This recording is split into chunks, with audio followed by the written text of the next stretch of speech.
Dallas police, along with Homeland Security, broke up a human trafficking ring after a months-long investigation. Police say they were preying on women who are not from this country, promising work, forcing them into prostitution. Fox 4's Sean Rabb joins us live with more. Sean. Clarice, 2 alleged traffickers were arrested. 5 young women pulled out of apartments. The many months-long investigation spearheaded by the Dallas Police Vice Unit, who received outcries from 2 very brave victims that came forward and talked about being forced into prostitution. Friday, Dallas police run search and arrest warrants at this apartment complex at 5930 Arapahoe.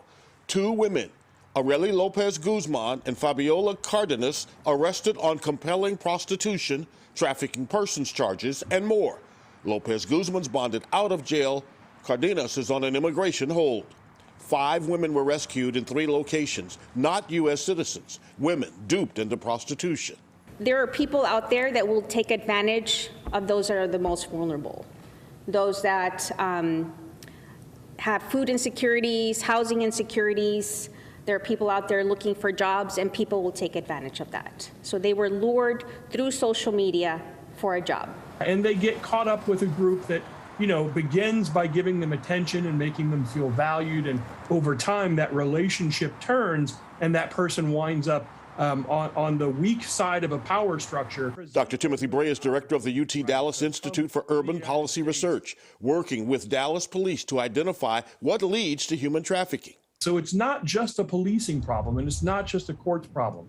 We know that many of these victims encounter you and me during the day, but we don't know the signs, we don't see the symptoms, and we don't raise the red flag when someone's in trouble. So if we can increase awareness, we can decrease the ability of these networks to spread, right? What we want to do is make Dallas not a profitable place to engage in this business.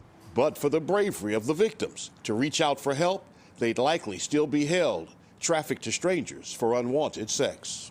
It is never easy to have someone sit down with us and talk about some of the worst moments in their life. Unfortunately, we can't move forward with an investigation unless we have these victims come and tell us their stories. Now, these ladies, 2 of these ladies did just that. On the screen now, the National Human Trafficking Hotline number, 1-888-373-7888. It's always answered. Texas, second only to California in the number of sex trafficking cases. Lieutenant Rivera says there are more arrests being made, and that's a good thing because of greater education and awareness. But she says there's a big problem in Dallas-Fort Worth, and here it is, Clarice. She says the demand for sex has always been the same.